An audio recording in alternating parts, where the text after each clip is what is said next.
Hey everyone, Opalinsky here.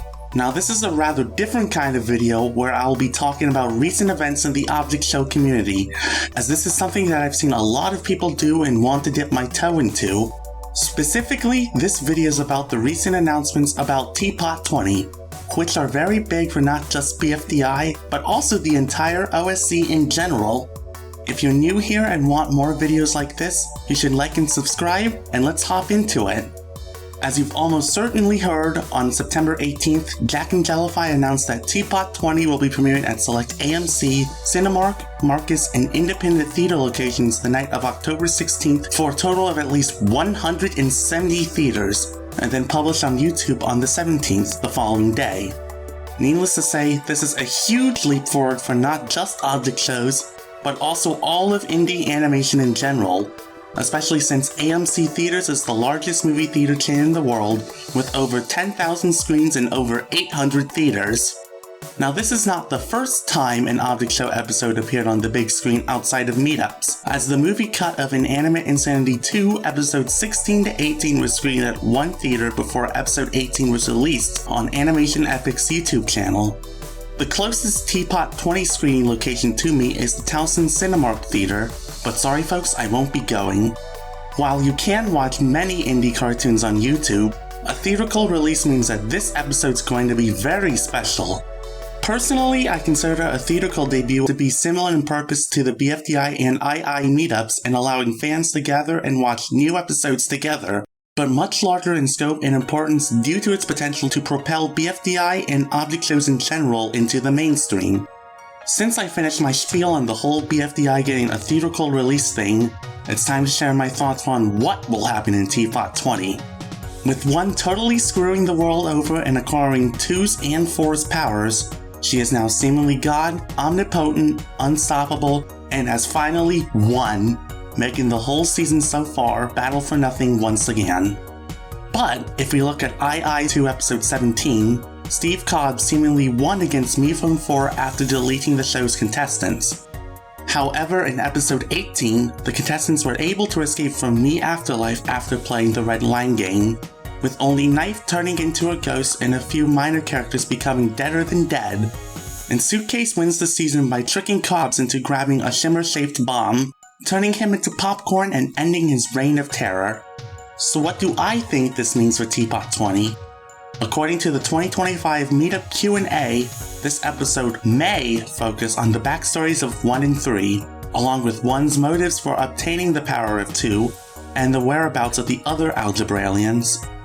Also, many fans have speculated that 2 may regain the confidence to return to hosting after everything 1 has done.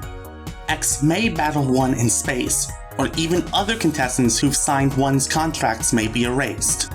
Starting with TPOT 15 and culminating in 19, 1 has been erasing contestants from the show who signed her contracts. These are Gady, Barfbag, Basketball, and it's heavily implied, Leafy and Pencil. So what do I think will happen to them? In II2 episodes 16 and 17, Toilet and later Cobbs take control of MePhone 10, using it to delete contestants left and right. When MePhone 4 tries to recover them, their icons literally disappear from the MeLife app as if they never existed. While Gady, Barfbag, and Basketball are indeed gone, it's not actually confirmed that they're completely unrecoverable, as no one's tried to recover them with the recovery center yet. So this leaves the possibility that Gady, Barfbag, Basketball, and Leafy will return in TPOT 20, like how the II contestants were able to escape from Me Afterlife in the Season 2 finale. I also believe that simply writing them out of the show this way would rub it in the faces of their fans, especially since 1's ability to erase characters was never confirmed until TPOT 19 and was a surprise to everyone. But what about Pencil? After she defeats 4 and acquires his powers toward the end of TPOT 19, she meets 1 for the first time, and 1 offers Pencil a contract with the ability to time travel to her own past and get another shot at building her alliance. Immediately after this exchange, Pencil tries to take 1's powers for herself, but 1 instead absorbs 2's and 4's powers and lasers Pencil into nothing. Despite the possibility, I doubt that 1 erased Pencil from existence as well because 1. Pencil never actually signed a contract, and 2. Gady, Barfbag, and Basketball that just popped out of existence all of a sudden. So that means Pencil either got sent back to the past, or, although I've seen nobody bring the possibility up, to elsewhere, where Max, Ruby, and Bubble currently are. I also joked when TPOT 19 and II4 Episode 1 released that Pencil got sent to the Inanimate Insanity universe because she makes a cameo in the latter episode, but since the two shows are confirmed to not take place in the same universe, this is highly unlikely. The last thing about TPOT 20 I want to talk about is whether it will be the season finale, the overall series finale, or just another special episode. I've seen many people on the Object Shows Community fandom wiki create their own speculative write-up pages for the episode, with some of these write-ups posing the episode as a finale due to one's current victory over everyone else. I've discussed this with some people on my show's Discord server, and they agree with me that this is just meant to be a very special mid-season episode and not the finale because of the number of contestants still in the game. So to summarize, TPOT 20 is going to be very big, very lore-packed, and very, very exciting. Although I'm not going to the film screenings, leave a comment if you are.